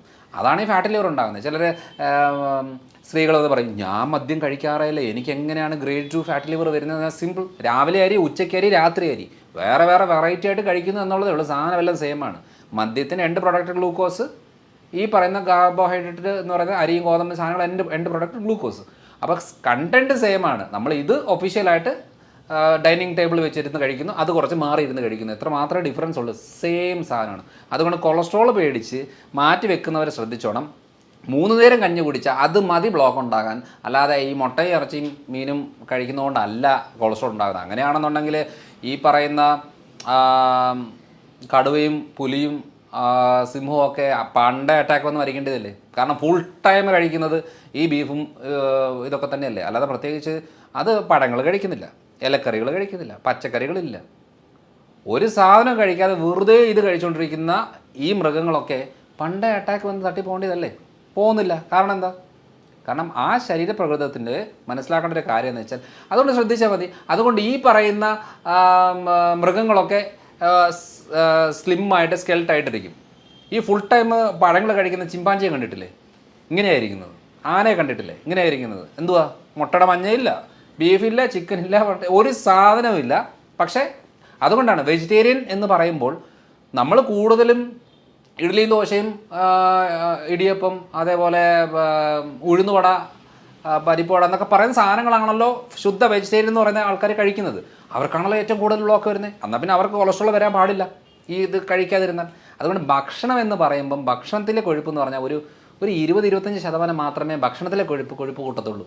ബാക്കി 75% ശരീരമാണ് ഉണ്ടാക്കുന്നത്. അതിൻ്റെ റോ മെറ്റീരിയൽ എന്ന് പറയുന്നത് കാർബോഹൈഡ്രേറ്റ് ആണ്. അതിൽ തീരുമാനമാക്കിയെങ്കിൽ കൊളസ്ട്രോൾ കുറയും. ഞാൻ എപ്പോഴും പറയുന്നത്, നിങ്ങളൊരു കാര്യം ചെയ്യും, ഈ പറയുന്ന തുടങ്ങുന്നതിന് മുമ്പ് കൊളസ്ട്രോൾ ആണോ, നിങ്ങൾ മുട്ട കഴിച്ച കൊളസ്ട്രോൾ ഉണ്ടോ, ഇപ്പം നിങ്ങളൊരു ലിപ്പിഡ് പ്രൊഫൈൽ ചെക്ക് ചെയ്യും, കൊളസ്ട്രോളും കാര്യങ്ങളെല്ലാം നോക്ക്. അടുപ്പിച്ച് 2 ആഴ്ച എല്ലാ ദിവസവും ഓരോ മുട്ട കഴിക്കുക. എന്നിട്ട് ചോറ് ഈ മധുരവും ബേക്കറിയൊക്കെ ഒന്ന് കുറയ്ക്കുക. എന്നിട്ട് 2 ആഴ്ച കഴിഞ്ഞ് ഒന്നുകൂടെ കൊളസ്ട്രോൾ ചെക്ക് ചെയ്യും. നിങ്ങളുടെ കൊളസ്ട്രോൾ കുറയുന്നുണ്ടോ, ഡെയിലി ഓരോ മുട്ട കഴിക്കും. കുറയുന്നില്ലേ, നിങ്ങൾ മുട്ട കഴിക്കണ്ട. അങ്ങനെയാണ് തീരുമാനിക്കേണ്ടത്. അല്ലാതെ പൊതുവേ ബീഫിന് പ്രശ്നമാണ്, പോത്ത് പ്രശ്നമാണ്, അല്ലെങ്കിൽ ചിക്കൻ പ്രശ്നമാണ്, മുട്ട പ്രശ്നമാണ് എന്ന് പറഞ്ഞ് വെച്ചിരിക്കുക. അതൊക്കെ വറുത്ത് കോരി അതിനെ വല്ലാത്ത രീതിയിൽ ആക്കി എടുക്കുമ്പോൾ മാത്രമേ പ്രശ്നമുള്ളൂ. അല്ലാതെ ഇതൊന്നും ഒരു പ്രശ്നമല്ല. ഇതൊക്കെ നമുക്ക് നിസ്സാരമായിട്ട് നമ്മുടെ ഈ വിശ്വാസവും ശരീരവും തമ്മിൽ യാതൊരു ബന്ധവുമില്ല. വിശ്വാസം എന്തും ആയിക്കോട്ടെ, എനിക്കത് ഈ മതഗ്രന്ഥത്തിൽ ഇത് കഴിക്കാൻ പാടില്ല, ഓക്കെ, കഴിക്കണ്ട. പക്ഷേ ശരീരത്തിന് പാടുണ്ടോ ഇല്ലയോ എന്നുള്ളത് നോക്കേണ്ട ആവശ്യമില്ല. കാരണം എന്ന് വെച്ചാൽ ശരീരത്തിന് ആവശ്യം പാമ്പിനെ കഴിച്ചാലും ശരീരം നോക്കുന്നത് പ്രോട്ടീനും ഫാറ്റും ഒക്കെ ആയിട്ടാണ്. അല്ലാതെ നമുക്കത് ഇഷ്ടമുണ്ടോ ഇഷ്ടമില്ല എന്നുള്ളത് രണ്ടാമത്തെ കാര്യം. ശരീരത്തിന് എല്ലാം സെയിമാണ്. ഇതാണ് മെയിനായിട്ടും ഫുഡിൽ നമ്മൾ ശ്രദ്ധിക്കേണ്ടത്. അപ്പോൾ പൊതുവിൽ സാറെടുത്ത് കൂടുതലായിട്ട് വരുന്നൊരു കേസുകൾ എന്ത് ടൈപ്പ് ഓഫ് കേസ് ആയിരിക്കും? നമ്മളിപ്പോൾ പല കേസുകൾ ഇങ്ങനെ ഡിസ്കസ് ചെയ്ത് ഇങ്ങനെ വന്നു. അപ്പോൾ ഏറ്റവും കൂടുതലായിട്ട് കണ്ടുവരുന്നത് എന്താണ്? ചിലപ്പം വരുന്ന പേഷ്യൻ്റ് തന്നെ ഇന്ന കേസിലേക്ക് മാറുന്നുണ്ടാവും. വരുന്ന ഒരു അസുഖത്തിനായിരിക്കും, അത് നോക്കുന്നേരം റൂട്ട് കോസ് കണ്ടെത്തുമ്പോൾ വേറെ എത്തും. ഞാൻ ലൈഫ് സ്റ്റൈൽ ഡിസീസിൽ പ്രമേഹമാണല്ലോ വളരെ കോമൺ ആയിട്ട് വരുന്നത്. പക്ഷേ എൻ്റെ മേഖലയായിട്ട് ഞാൻ കരുതുന്നത് തൈറോയ്ഡാണ്. കാരണം വേറൊന്നുമല്ല, എനിക്ക് തൈറോയ്ഡ് ചികിത്സിക്കാൻ ഇഷ്ടമുണ്ടായിട്ടല്ല തൈറോയ്ഡ് എന്ന് പറയുന്നത്. പക്ഷേ പ്രമേഹമുള്ള ആളുകൾക്കും BP ഉള്ളവർക്കും സ്കിന്നിൻ്റെ പ്രശ്നമുള്ളവർക്കും ടെൻഷൻ ഉള്ളവർക്കും നെഞ്ചിടിപ്പുള്ളവർക്കും അതേപോലെ മുടി കൊഴിച്ചിലുള്ളവർ, താരന്, ദഹന പ്രശ്നങ്ങൾ, കോൺസ്റ്റിപ്പേഷൻ ബുദ്ധിമുട്ടുകൾ, ടയർഡ്നെസ്, ടെൻഷന്, ഇതെല്ലാത്തിൻ്റെയും നമ്മൾ റൂട്ട് കോസ് ചെക്ക് ചെയ്ത് വരുമ്പോഴത്തേനും തൈറോയ്ഡിലാണ് വന്ന് നിൽക്കുന്നത്. കാരണം വേറൊന്നുമല്ല, ഈ പറയുന്ന പ്രശ്നങ്ങൾക്ക് അവർ കാലങ്ങളായിട്ട് മരുന്നെടുക്കുന്നവരാ. ഇപ്പോൾ എൻ്റെ അടുത്ത് ആരെങ്കിലും വരുന്ന ആൾക്കാരോട് എന്നോട് പറയാണ്, ഡോക്ടറെ എനിക്ക് തുമ്മലാണ്, 10 കൊല്ലമായിട്ട് തുമ്മലാണ്, മരുന്നെടുക്കുമ്പം കുറയും പിന്നെയും വരും. അപ്പോൾ എൻ്റെ മനസ്സിൽ സഡൻ കണക്റ്റായി പോകുന്നത് തൈറോയ്ഡാണ്. കാരണം എന്ന് വെച്ചാൽ ഇത് പറയാൻ കാരണം, ഇത് മെഡിക്കൽ ടെക്സ്റ്റിൽ അങ്ങനെ ഒരു എക്സ്പ്ലനേഷൻ ഇല്ല. മെഡിക്കൽ ടെക്സ്റ്റിൽ നമ്മളൊരു തുമ്മൽ എന്ന് പറയുമ്പോൾ ഒരു അലർജിക് റിലേറ്റഡ് ആയിട്ടാണ് നമ്മൾ ഫോക്കസ് ചെയ്യുന്നത്. അതേപോലെ സ്കിന്നിലൊരു ചൊറിച്ചിൽ, കുരുക്കൾ, പാടുകൾ എന്നൊക്കെ വരുമ്പോൾ മെഡിക്കൽ ടെക്സ്റ്റിൽ ഫോക്കസ് ചെയ്യുന്നത് സ്കിൻ റിലേറ്റഡ് ആയിട്ടുള്ള കണ്ടീഷനാണ്. അതേപോലെ യൂട്രസിലെ മുഴ, ബ്ലീഡിങ് റിലേറ്റഡ് പ്രശ്നം ഉണ്ടെന്നുണ്ടെങ്കിൽ ഗൈനക് റിലേറ്റഡ് ആയിട്ടാണ് മെഡിക്കൽ ടെക്സ്റ്റിൽ പറയുന്നത്. പക്ഷേ തൈറോയ്ഡ് ഉള്ളവർക്കാണ് ഏറ്റവും കൂടുതൽ ഈ ബ്ലീഡിങ് റിലേറ്റഡ് പ്രശ്നം വരുന്നത്. നമ്മളിവിടെ DNC ചെയ്തും യൂട്രൈൻ വാഷിങ് ചെയ്തും സർജറിയും ചെയ്തും ഹിസ്റ്ററക്ടമിയും ചെയ്തും നടന്നാലും ആ പ്രശ്നങ്ങൾ മാറാത്തതിൻ്റെ മെയിൻ കാര്യം എന്ന് പറയുന്നത് റൂട്ട് കോസ് വേറെ കിടക്കുന്നതുകൊണ്ടാണ്. അപ്പോൾ ഇത് പറയാനായിട്ടൊരു കാരണം കൂടെ ഉണ്ട്. തൈറോയ്ഡിൻ്റെ ഒരു പ്രത്യേകത എന്ന് വെച്ചാൽ, ഇത് എന്തുകൊണ്ടാണ്, എന്നോട് പലരും ചോദിച്ചിട്ടുണ്ട്, അതെന്തുകൊണ്ടാണ് മറ്റു ആളുകൾ ഇതിൽ ഇങ്ങനെ പറയാത്തത്? ഡോക്ടർ മാത്രം എന്തിനാണ് ഈ തൈറോയ്ഡിലേക്ക് എല്ലാ കാര്യവും തൈറോയ്ഡിലേക്ക് പോകുന്നത്? ടെൻഷൻ എന്ന് പറഞ്ഞ ഉടനെ തൈറോയ്ഡ് പറയുന്നു, സ്കിന്നിൻ്റെ പ്രശ്നം എന്ന് പറഞ്ഞാൽ തൈറോയ്ഡ് പറഞ്ഞു. എന്തുകൊണ്ടാണ് മറ്റു ഡോക്ടേഴ്സോ അല്ലെ മറ്റു ആളുകളോ ഇത് പറയാത്തത് എന്ന് ചോദിക്കുന്നതിൻ്റെ മെയിൻ കാര്യം കൂടെ ഞാൻ പറയാം. ഞാൻ സ്ഥിരം കേൾക്കുന്നൊരു ചോദ്യം ആയതുകൊണ്ട് പറയുകയാണ്. അതായത് ഇത് എൻ്റെ ഒരു എക്സ്പീരിയൻസ് ആണ്, അല്ലാതെ ഞാൻ ഒരു ബുക്കിൽ പഠിച്ചു, കോളേജിൽ പോയി പഠിച്ചു എന്നുള്ളതല്ല. കാരണം ആ ടെക്സ്റ്റ് ബുക്കുകളിൽ അങ്ങനെ ഇല്ല, മെഡിക്കൽ ടെക്സ്റ്റിൽ അങ്ങനെ ഇല്ല. കാരണം 5.5 കൊല്ലം പഠിച്ചിട്ട് ഞാൻ ഇതുവരെ കേട്ടിട്ടില്ല തൈറോയ്ഡുകാർക്ക് ഗ്ലൂട്ടൻ പാടില്ല എന്നുള്ളത്. കാരണം ആ ടെക്സ്റ്റ് ബുക്കിൽ അങ്ങനെ ഒരു സംഭവമേ ഇല്ല. അതേപോലെ പാല് പാടില്ല എന്നുള്ളത് ഇതിനകത്തില്ല. അപ്പോൾ ഏറ്റവും കൂടുതൽ ഞാൻ ഫോക്കസ് ചെയ്യുന്നത് റിസർച്ച് ഏരിയ ആയതുകൊണ്ട് റിസർച്ചിൽ വന്ന കാര്യങ്ങൾ ചിലപ്പം 5, 8, 10, 20 കൊല്ലത്തിന് ശേഷം ചിലപ്പോൾ ടെക്സ്റ്റ് ബുക്കിലേക്ക് വരും. അന്നേരം ചിലപ്പോൾ എല്ലാവരും പറയുമായിരിക്കും. അപ്പോൾ ഏറ്റവും കൂടുതൽ ശ്രദ്ധിച്ചാൽ മതി മുടി കൊഴിച്ചിൽ കണ്ടീഷൻ. നമ്മൾ എണ്ണകളും തൂത്ത് ഷാമ്പൂ മാറ്റിയെടുത്ത് മരുന്നുകൾ അപ്ലൈ ചെയ്ത് പല മൾട്ടിവിറ്റാമിൻ മരുന്നുകൾ എടുത്ത് ഫുള്ള് ചെയ്തെങ്കിലും മുടി കൊഴിച്ചിൽ മാറുന്നില്ല. കാരണം എന്താ? സിമ്പിൾ കാര്യമാണ്. അപ്പോൾ അതേപോലെ തന്നെ ഈ തൈറോയ്ഡിലേക്ക് കണക്ട് ചെയ്യണം ഞാൻ എല്ലാ കാര്യങ്ങളും. സ്കിന്ന് എപ്പോൾ നോക്കിയാലും സ്കിന്നിൽ ഫംഗൽ ഇൻഫെക്ഷൻസ്, ചൊറിച്ചിൽ, പാടുകൾ, മുഖത്ത് ഇങ്ങനെ പാടുകൾ വന്നുകൊണ്ടിരിക്കുകയാണ്. അപ്പം നമ്മൾ സ്കിന്നിൻ്റെ പ്രശ്നമാണെന്ന് പറഞ്ഞ് സ്കിന്നിൻ്റെ ഡോക്ടറെ കാണുമ്പോൾ എന്താ ചെയ്യുന്നത്? ഓയിൻമെൻറ്റുകളോ ലോഷനോ സൺസ്ക്രീനോ അല്ലെന്നുണ്ടെങ്കിൽ ഈ പറഞ്ഞ ഫംഗൽ ക്രീമുകളോ അല്ലെങ്കിൽ കുറച്ച് ആൻറ്റി ഫംഗൽ ആൻറ്റി ബാക്ടീരിയൽ ആയിട്ടുള്ള മരുന്നുകളോ ഇതിലാണ് പൊയ്ക്കൊണ്ടിരിക്കുന്നത്. കാരണം എന്താ? തൈറോയ്ഡ്, ഇൻറ്റസ്റ്റൈന്, ലിവർ, ഈ 3 ഓർഗൻ എന്തെങ്കിലും പ്രശ്നം ഉണ്ടെങ്കിൽ 99% സ്കിന്നിലാണ് അതിൻ്റെ പ്രശ്നം കാണിക്കുന്നത്. പക്ഷെ നമ്മൾ സ്കിന്നാണ് ക്ലിയർ ആക്കി മേക്കപ്പ് ചെയ്ത് നടന്നുകൊണ്ടിരിക്കുന്നത്. ഇവിടെയാണ് ആക്ച്വൽ പ്രശ്നം കിടക്കുന്നത്. അപ്പോൾ സ്കിന്നിൻ്റെ പ്രശ്നം എന്ന് വന്നാലും ഞാൻ കണക്ട് ചെയ്ത് നോക്കുന്നത് തൈറോയ്ഡ് ഉണ്ടോ എന്നുള്ളതാണ്. കുട്ടികളുണ്ടാവുന്നില്ല, കൺസീവ് ആവുന്നു, എബോഷനായി പോകുന്നു, തൈറോയ്ഡാണ്, കണ്ണടച്ച് പറയും തൈറോയ്ഡാണ്. പക്ഷേ നമ്മളെന്ത് ചെയ്യും? IVF എടുത്ത് 2 പ്രാവശ്യം 3 പ്രാവശ്യം 5 പ്രാവശ്യമൊക്കെ എടുത്ത് വെറുതെ അബോഷനായി പോകുന്ന കണ്ടീഷൻ ആവശ്യം പോലുണ്ട്. എന്നാലും നോർമൽ തൈറോയ്ഡ് മാത്രം ചെക്ക് ചെയ്തിട്ട് പറയും നമുക്ക് തൈറോയ്ഡ് ഇല്ല എന്നുള്ളത്. പക്ഷേ തൈറോയ്ഡിലെന്ന് പറയുന്നത് എത്ര 10ലധികം രോഗാവസ്ഥകൾ തൈറോയ്ഡിലുണ്ട്. പക്ഷേ ആകെ ചെക്ക് ചെയ്യുന്നത് ഹൈപ്പോ ആണോ ഹൈപ്പർ ആണോ എന്ന് വെച്ചാൽ ബ്ലഡ് ടെസ്റ്റ് ചെയ്യുന്നത് മരുന്ന് ഈ ഹൈപ്പർ കണ്ടീഷന് മാത്രമേ മരുന്നുള്ളൂ. ഹൈപ്പറിന് മരുന്ന് എടുത്തിട്ടും കാര്യമില്ല, കാരണം ഒന്ന് പിടിച്ചു നിൽക്കാനല്ലാതെ വേറൊരു ഉപയോഗമില്ല. ഹൈപ്പോയ്ക്ക് നമ്മൾ ഈ തൈറോയ്ഡ് അത് ഇതൊക്കെ ആയിട്ട് നമ്മൾ എടുക്കുന്നത്. അപ്പോൾ ഈ ഒരു കാര്യത്തെ അതുകൊണ്ടാണ് പലരും പറയുന്നത് എൻ്റെ TSH നോർമലാണ്, അതുകൊണ്ട് എനിക്ക് തൈറോയ്ഡ് ഇല്ല. അതിൻ്റെ അർത്ഥം തൈറോയ്ഡ് ഇല്ല എന്നല്ല, നിങ്ങളുടെ തൈറോയ്ഡ് പ്രശ്നങ്ങളിലെ ഹൈപ്പോ തൈറോയിഡിസം എന്ന് പറയുന്നൊരു കണ്ടീഷൻ ഇല്ല എന്ന് മാത്രമേ ഉള്ളൂ. അപ്പോൾ ആർക്കെങ്കിലും റിപ്പീറ്റഡ് ആയിട്ടുള്ള അബോർഷൻസ് നടക്കുന്നു, കുട്ടികൾ ഉണ്ടാവാത്ത കണ്ടീഷൻ വരുന്നു, ആദ്യത്തെ കുട്ടികൾ ഉണ്ടായിട്ട് പിന്നെ ഉണ്ടാകാതെ കുറേ ഗ്യാപ്പ് വരുന്നു, അല്ലെങ്കിൽ സ്കിൻ ഇൻഫെക്ഷൻ വരുന്നു, താരൻ മുടികൊഴിച്ചിൽ കൂടുന്നു, വെറുതെ ഇരുന്നാലും ടെൻഷൻ അടിക്കുന്ന സ്വഭാവത്തിലേക്ക് വരുന്നു, ശരീരഭാരം എന്തെങ്കിലും ചെയ്താൽ ശരീരം നീര് നിറയുന്നു, എവിടെ പിടിച്ചാലും വേദനകൾ ഉണ്ടാകുന്നു, ജോയിൻസിന് വേദന, മസിൽസിന് വേദന, കുറച്ച് കാര്യങ്ങൾ എന്തെങ്കിലും ചെയ്തു കഴിഞ്ഞാൽ ശരീരം മടുക്കുകയാണ്, മടിയാണ്, ഒരു കാര്യത്തിലേക്ക് പോകാനോ ചെയ്യാനോ തോന്നാത്തൊരവസ്ഥ വരികയാണ്. ഇങ്ങനെയൊക്കെ വരുമ്പോൾ നമ്മൾ ആദ്യം ആലോചിക്കുന്നത് എന്താണെന്ന് വെച്ചാൽ തൈറോയ്ഡ് ഗ്ലാൻഡ് പ്രവർത്തിക്കുന്നില്ല പ്രോപ്പറായിട്ട്. ചിലപ്പോൾ ബ്ലഡ് ടെസ്റ്റ് ചെയ്ത TSH നോർമൽ ആയിരിക്കും, അപ്പോൾ നമ്മൾ പറയും കുഴപ്പമൊന്നുമില്ല, തൈറോയിഡിന് കുഴപ്പമില്ല. പക്ഷെ നമ്മൾ സ്കാൻ ചെയ്ത് ആരും നോക്കുന്നില്ലല്ലോ. ഇപ്പോൾ ഞാനിപ്പോൾ ഒരു 3-4 കൊല്ലമായിട്ട് ഇപ്പോൾ ഒരു ദിവസം നമുക്കൊരു 200-250 പേഷ്യൻസ് ഒരു ദിവസം വരുമ്പോൾ, അതേപോലെ 200 പേഷ്യൻസ് എടുക്കാം, നമുക്കൊരു എവറേജ് 10 ദിവസം ആകുമ്പോഴത്തേന് ഒരു 2000 പേര്, 30 ദിവസം ആകുമ്പോഴത്തേന് 6000 പേര്, 10 മാസം ആകുമ്പോഴത്തേന് 60000 പേര്, ഒരു കൊല്ലം ഒരു 75000 പേര് മിനിമം നമ്മൾ കൺസൾട്ട് ചെയ്യുന്നുണ്ട്. നമുക്ക് 25,000 മാറ്റിക്കോ, ഒരു 50,000 പിടിച്ചോ. ഒരു 4 കൊല്ലമായിട്ട് 2 ലക്ഷം പേരെയാണ് ഈ 4 കൊല്ലത്തിൽ നമ്മൾ കൺസൾട്ട് ചെയ്തിട്ടുള്ളത്. ഈ പറയുന്ന ആളുകളിലെല്ലാം ഞാൻ അപ്ലൈ ചെയ്ത് നോക്കുന്നത് എന്താണെന്ന് വെച്ചാൽ റിസർച്ചിൽ എന്ത് പറഞ്ഞു, ഇവർക്ക് ഗോതമ്പ് നിർത്തും, TSH നോർമലായിരിക്കും, പ്രശ്നങ്ങളെല്ലാം കിടക്കും, ഗോതമ്പ് സ്റ്റോപ്പ് ചെയ്യുമ്പോഴത്തേന് ഇവരുടെ നീർക്കെട്ടും വേദനയൊക്കെ കുറയും. എന്ന് വെച്ചാൽ വെയിറ്റ് കൂടിക്കൊണ്ടിരിക്കുന്നവരുടെ വെയിറ്റ് കുറയും. ഇത് മെഡിക്കൽ ടെസ്റ്റ് ഇല്ലാത്തത് കൊണ്ട് എന്ത് പറയും, ബാക്കി എല്ലാവരും മരുന്നെടുത്തോ, ബാക്കിയെല്ലാം ഓക്കെയാണ്, കാരണം TSH നോർമലാണല്ലോ. അപ്പോൾ TSH നോർമലാണ് ശരിയാ, പക്ഷേ ഡോക്ടറെ ഞാൻ കുറേ കാലങ്ങളായിട്ട് ഈ തൈറോയിഡിന് മരുന്ന് കഴിക്കുന്നു, എൻ്റെ മുടി കൊഴിച്ചിലും മാറുന്നില്ല, വെയിറ്റ് കൂടി വരുന്നു, മുഴകളുണ്ടാകുന്നു, ടെൻഷൻ വരുന്നു, ക്ഷീണം വരുന്നു, വേദനകളുണ്ടാകുന്നു, ഇതെല്ലാം ഉണ്ട്. അപ്പോൾ പറയുന്നത് എന്താ, ഇത് വേറെ പ്രശ്നമാണ്, നിങ്ങൾ പോയിട്ട് വേറെ ഡോക്ടറെ കാണുക എന്നുള്ളതാണ് പറയുന്നത്. പക്ഷേ ഇതൊന്നും വേറെ പ്രശ്നമല്ല. നിങ്ങൾ ആ തൈറോയ്ഡ് ഗ്രന്ഥി നന്നായിട്ട് പ്രവർത്തിക്കാൻ തുടങ്ങിയാൽ ഈ തല തൊട്ട് കാല് വരെയുള്ള പ്രശ്നങ്ങൾ ക്ലിയർ ആകും. പക്ഷേ എന്താ ചെയ്യുന്നത് വെച്ചാൽ അങ്ങനെ ഒരു കാര്യം നമ്മൾ പൊതുവേ മെഡിക്കൽ കോളേജുകളിൽ പഠിപ്പിക്കാത്തത് കൊണ്ട് എന്നാ സംഭവിക്കുന്നതെന്ന് വെച്ചാൽ തൈറോയ്ഡ് നോർമലാണല്ലോ, നിങ്ങൾ വേറെ ചെയ്തു എന്നാണ് പറയുന്നത്. പക്ഷേ ആക്ച്വലി ചെയ്യേണ്ട കാര്യം ലിവർ, ഇൻറ്റസ്റ്റൈൻ ഈ 2 അവയവങ്ങൾ പ്രവർത്തിക്കാൻ തുടങ്ങിയെങ്കിൽ മാത്രമേ ഈ തൈറോയിഡിന് മരുന്നെടുത്താൽ ആ മരുന്ന് ശരീരത്തെ പിടിക്കത്തുള്ളൂ, അല്ലെങ്കിൽ ഏക്കത്തുള്ളൂ. കാരണം ഏറ്റവും കൂടുതൽ ഈ T4 കൺവേർട്ട് ചെയ്ത് T3 ആകുന്നതും അബ്സോർപ്ഷൻ നടക്കുന്നതും എല്ലാം ലിവറിലും കുടലിലും ഒക്കെയാണ്. നമ്മൾ മരുന്നെടുക്കുന്നതിന് ബ്ലഡിൽ ഓക്കെ ആണെന്ന് പറഞ്ഞാൽ ഓക്കെ അല്ല. പലപ്പോഴും സംഭവിക്കുന്ന കാര്യം എന്താണെന്ന് വെച്ചാൽ അവർക്ക് എപ്പോഴും മരുന്നെടുക്കുന്നതിൻ്റെ ഭാഗമായിട്ട് ബ്ലഡിലെല്ലാം നോർമലാണ്, ഒരു കുഴപ്പമില്ല, പക്ഷെ അവർക്ക് തല പൊങ്ങാൻ പറ്റത്തില്ല. അവസാനം നമ്മൾ അടുപ്പിച്ച് പോയി കഴിയുമ്പോൾ ഡോക്ടർ എന്ത് പറയും, നിങ്ങൾ പോയി സൈക്കാട്രിസ്റ്റിനെ കാണണം, കാരണം ഇത് ടെൻഷനാണ്, നിങ്ങളുടെ തോന്നലാണ്, ഇതൊക്കെ എല്ലാവർക്കും ഉള്ളൊരു കാര്യമാണ് എന്ന് പറയുമ്പോൾ നമുക്കതിനൊന്ന് ശരിക്കും എനിക്ക് വല്ല മാനസികമാണോ, കാരണം എൻ്റെ ടെസ്റ്റ് ചെയ്തിട്ട് ബ്ലഡ് എല്ലാം ഓക്കെയാണ്, ഒരു കുഴപ്പമില്ല, സ്കാൻ ചെയ്തിട്ടും കുഴപ്പമില്ല, പിന്നെ എന്താ എൻ്റെ പ്രശ്നം എന്ന് ആലോചിക്കുമ്പം അപ്പം ശരിയാണ്, ഡോക്ടർ പറഞ്ഞത് തന്നെ ആയിരിക്കും. ഇപ്പം നമ്മളൊരു ഫാമിലി ഇപ്പം ഹസ്ബൻഡിൻ്റെ മുമ്പിൽ വെച്ച് വൈഫിനോട് പറയുകയാണ്, അതെ നിങ്ങൾക്ക് സൈക്കാട്രി പോയി കാണുക, കാരണം നിങ്ങൾക്ക് ടെൻഷനും തോന്നലും ഒക്കെയാണ്, നിങ്ങൾ വെറുതെ ഒച്ച വെക്കുകയും ബഹളം വെക്കുകയും കരയുകയും ഒക്കെ ചെയ്യുന്നത്, അതുകൊണ്ട് നിങ്ങൾക്ക് മാനസിക ബുദ്ധിമുട്ടാണെന്ന് പറഞ്ഞു കഴിഞ്ഞാൽ ഈ കാര്യമാണല്ലോ ഹസ്ബൻഡിൻ്റെ മനസ്സിൽ കിടക്കുന്നത്. പിന്നെ വീട്ടിൽ ചെന്ന് കഴിഞ്ഞാൽ ഈ ഹസ്ബൻഡ് എന്ത് ചെയ്യുന്നു വെച്ചാൽ എല്ലാവരുടെ മുമ്പിൽ ഈ ഒരു വ്യക്തിയെ മാനസിക രോഗിയായിട്ട് ചിത്രീകരിക്കുകയാണ്. അപ്പോൾ എന്നാന്ന് വെച്ചാൽ മക്കളും കളിയാക്കും, വീട്ടിലുള്ളവരും കളിയാക്കും, പിന്നെ നമ്മുടെ ഒരു ഫീലിങ്സിനോ ഇമോഷൻസിനോ വിലയേ ഇല്ല.